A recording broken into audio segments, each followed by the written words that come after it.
Hello, everybody. Welcome to this episode of Sports Talk from the Crib. I'm your host, Tanner Christian. And you know what time it is.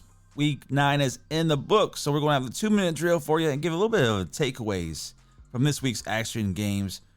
We got some interesting stuff. Some new started quarterbacks. You know, Josh Dobbs returning to Minnesota after this being traded this last week. We got a game in Germany. We got, of course, the Cowboys and Eagles. So we got some good NFL action over this past weekend. So let's get it started. Let's get a 2-minute drill going. And here we go. First up, Chiefs defeat the Dolphins 21-14 in Germany. They improved to 7-2 while the Dolphins fall to 6-3. They held to Tua Tagovailoa to 193 passing yards, the lowest on the season, in the victory. Vikings defeat the Falcons 31-28. Josh Dobbs 158 passing yards, 2 touchdowns, 66 rushing yards and a touchdown. He took over for the rookie who got concussed earlier, like on the first series of the game.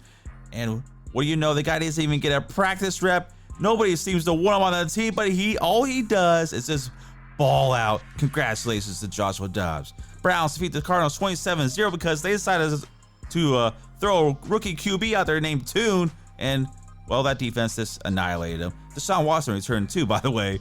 He threw for 2 passing TDs. Packers defeat the Rams 20-3. Aaron Jones 73 rushing yards and a touchdown.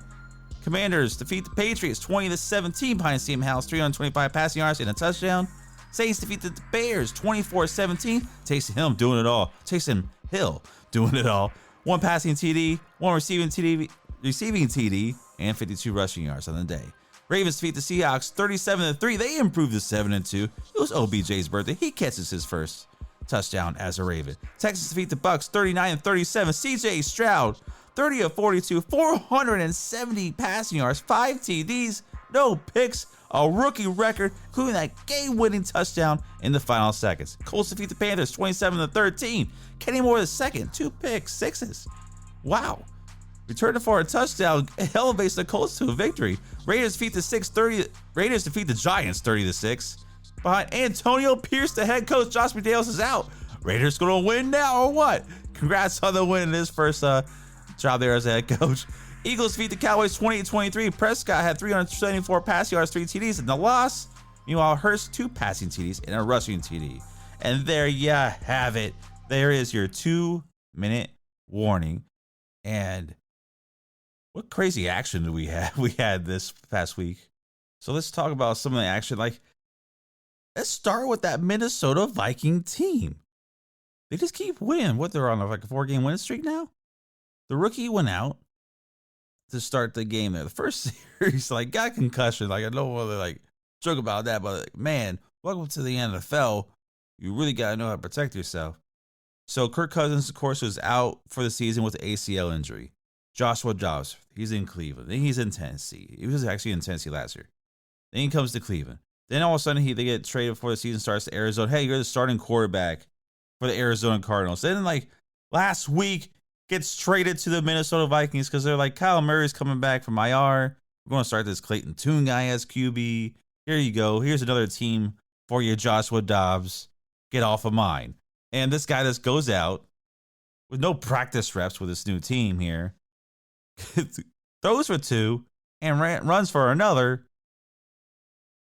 And leads him to a game-winning drive there at the end of the game too to seal it. That's pretty damn impressive. So what he did on Sunday, you better respect this guy. This guy is a true competitor, loves the game. I don't understand why nobody wants him on his team. Yeah, he may not be the greatest quarterback, but he's going to give you a chance. And at least he fights. And that's what you like to see in players. And people like him, he fights. He may not be the greatest quarterback on the field, the greatest quarterback in the league, top 10-ish. He's not going to be that. But damn, I want him on my team. Because I know he's going to give it his all no matter what. Even in a loss. But for him to come out here on the road and lead the Minnesota Vikings to a victory really says a lot. And this guy, it's just, like I said, he's a true competitor, and give him a damn round of applause. There we go. Right? Give this man a round of applause. Like, he deserves it. Like, he did. I mean, this is insane in the way he played. So that's why I think about him, and also C.J. Stroud. I said coming in the season he was best rookie QB. Yesterday, he really did prove that he is the best QB in this rookie draft class. Will Levis has shined a little bit here. He's gotten the first 2 starts there for Tennessee, but that kind of remains to be seen. But C.J. Stroud showed everybody this past weekend what this means. I mean, 470 passing yards. I don't know what happened to Tampa Bay Bucks and their defense. Maybe was this an off day? I don't know. But they get 470 passing yards and 5 touchdowns. No rookie's ever done that. He's the first person in NFL history as a rookie to do this. So that's really saying something about this guy. The way he is so poised inside the pocket. And the way he just doesn't let the big moment outshine him. You know, came from Ohio State. If you didn't win, you were in trouble. If you lost one game, you sucked. Like, that's just the mentality. Like, you're not good enough, right? So he came from that program. Now in the NFL, and as he's getting through halfway through the season now, we're in after week 9 here, going to week 10. Like, this guy is looking really damn good. And DeMeco Ryan, the head coach there at Houston, has gotten this team to turn around and in the right direction for this Houston franchise. Like, I like what I'm seeing in Houston and this Texans team. I like what I'm seeing in C.J. Stroud. For him to go out there and do that is just incredible. It's insane. So congrats to C.J. Stroud. Like I said, man, we gotta give these guys some props. And the other people give some props. Well, maybe not so props. We'll give a little bit of props to those Raiders. Josh McDaniels is out of town. You had one of the worst teams in the league, the Giants. Took care of business. Had the rookie Aiden O'Connell starting. Just hand the ball off to Josh Jacobs, get in there, play great defense, go home. That's exactly what they did. That's exactly what Antonio Pierce had those guys doing. And it just feels so great not to see Josh McDaniels on the sideline calling the same bogus plays and thinking he actually is an offensive guru and coordinator that is good. Or head coach that's good. Don't worry. He'll be over there on the New England sideline here soon as like a senior advisor to the assistant head coach, consultant to the ball boy. I don't know. Bill Belichick will give him a job back somehow, right? He gives everybody else jobs again. So there's that. And also on touchdown night, Cowboys-Eagles game, NFC East showdown. Damn those Cowboys, right? Those Cowboys just couldn't seem to get together. Even though Dak Prescott played a heck of a game, CeeDee Lamb also had over 100, almost 200 receiving yards. They still lost. Prescott, 3 touchdowns, 374 passing. Still lost. Eagles still don't look that good, but they keep winning somehow. So this goes to tell you the tale of those two teams. Cowboys can play lights out football. Dak Prescott can ball out. But they're still going to lose. The Philadelphia Eagles can play a little sloppy, not really get the running game going. Hurts may have a turnover or two, even though he didn't have any this past Sunday. But they're still going to find a way to win the game. And that's what separates the good teams from the great teams. They find a way to win even if they're having their bad day and not clicking either on offense or defense. So they're going to find a way to win. Biggest takeaway from that game, though, is it's like a game of inches. It's the little things that matter in key moments, like Dallas Cowboys, right? Dak Prescott, they went for 2-point conversion. He stepped on the line out of bounds as he's reaching the ball over the goal line. Therefore, it doesn't count. Game of inches. Again, 4th and goal inside the 1-yard line again. Throws the ball to the tight end. The other tight end, I think Ferguson was out there with him. And they don't really run the rub route to perfection. He gets tackled. They call it touchdown initially, but he was actually short of the end zone. So it gets overturned.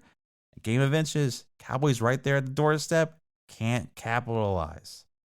But despite all that, they still had a chance to win. Penalties on the Eagles, penalty roughing the passer, penalty over here. And next thing you know, the Cowboys are moving down the field after starting their own territory. Within 20 seconds, they're down the field. They're almost inside the 10 to get in. And flag, false start, sack, throwing it up like typical Cowboy fashion. It just all implodes when they're trying to hand the game over to them and give them a chance. You know, must see TV. And then they go back to being the Cowboys, and then they just can't execute when it matters most. In key situations, it's always something. And that is what's going to continue to haunt this team going forward and getting closer to the end of the regular season. Still, of course, they're still going to be a playoff team, but they have to fix the little things, and I'll put a lot of that blame on Mike McCarthy, their head coach, because it's certain situational things. When to call a timeout, when you know your team's in trouble, maybe focus like, hey, if you see this over here, this kind of look, maybe have CeeDee Lamb on one side of the field and Ferguson on the other, not bounced up together there like on that last play. It's just, I don't understand why they're not involving Brandon Cooks at all either. But it's just the Cowboys. This is the way they are. So, anyways, that is the gist of everything. There's your 2-minute drill. Did some of the takeaways. That's going to do it for today's episode. So, remember, new episodes are airing every Tuesday and Friday. We're available on all streaming platforms. Check out the website, sportstalkfromthecrib.com. We have the blog post, and you stream the podcast on there as well. And also be sure to check us out on social media. We're on X, YouTube, Facebook, Instagram at Feel the Heat Entertainment as Feel the Heat ENT. So I'll catch you all next time on Friday's episode. We'll get into what's coming up this week and in the NFL. So I'll catch you then. Peace out.